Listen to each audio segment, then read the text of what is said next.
Hi, welcome back to our continuation on capital structure. In this video, we're looking at M&M Proposition 2 and possibly M&M, the traditional view of capital structure. So let's quickly dive into the deep waters. In our previous section, we examined M&M Proposition 1, and the conclusion was that in a perfect world, where there are no taxes and bankruptcy costs, the capital structure decisions, or how we decide to finance a project using debt or equity, does not affect the overall cost of capital. The overall cost of capital remains constant, and for that matter, the NPV of the proposed project would also remain constant. To that extent, we say that capital structure decisions does not affect the firm. In other words, capital structure decision is irrelevant in that setting.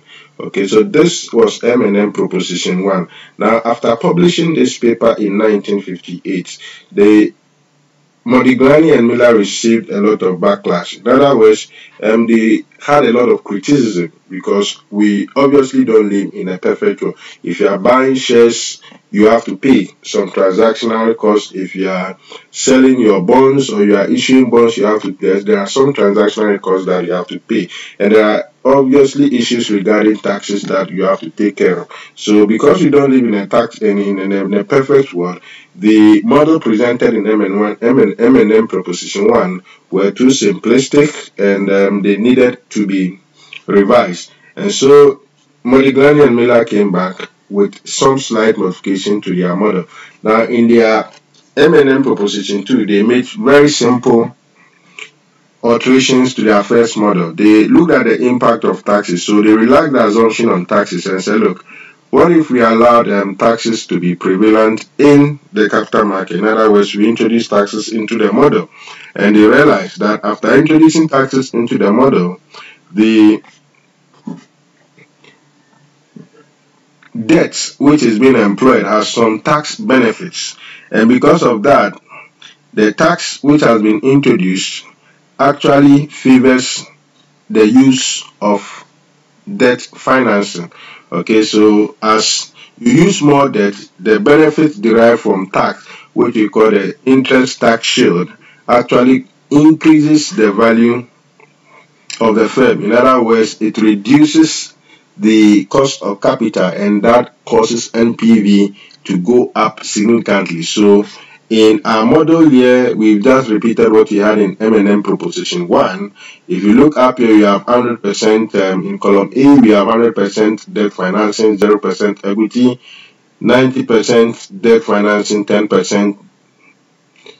Okay, if you come down to line 276, we have 30% debt financing against 70% equity financing. Now, all these combinations do have their cost of debt and cost of equity. We are assuming that the cost of equity and cost of debt do not change. Okay, if we introduce taxes, okay, holding all other factors constant, we want to see the impact of the taxes.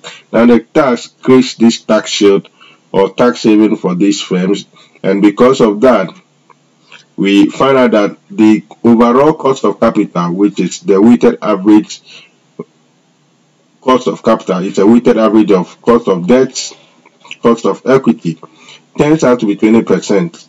Okay, and this 20% is the least. If you look at the last one, with 0% financing from debt and 100% financing from equity, the overall cost of capital turns out to be 30%. Now, in between 30% and 20%, we find out that the cost of equity, the cost of capital, the overall cost of capital keeps increasing. It keeps increasing gradually all the way down there. And so the least overall cost of capital is when you have 100% debt finance. That's the very best one, when you have 100% debt financing. Now, what that means is that because cost of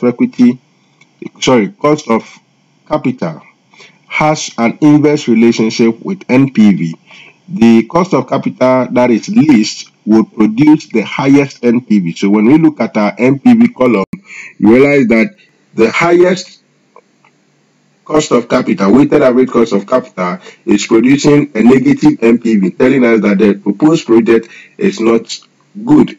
But the lowest cost of capital, which turns out to be at the point where we are using 100% debt, is giving us an NPV of 500 cedis, which is positive, and also the highest NPV. So on the basis of NPV, our optimal capital structure is 100% debt.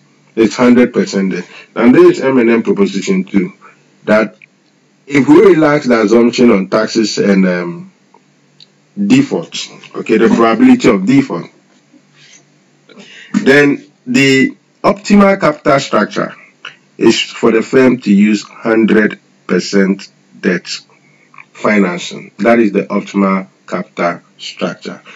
This is M&M proposition 2, and in our next video we'll be looking at a traditional view of capital structure, where we relax all the assumptions in the capital market, or we take a real world model of capital markets and see what really happens. Thank you for staying on. I hope to see you in the next lesson on capital structure.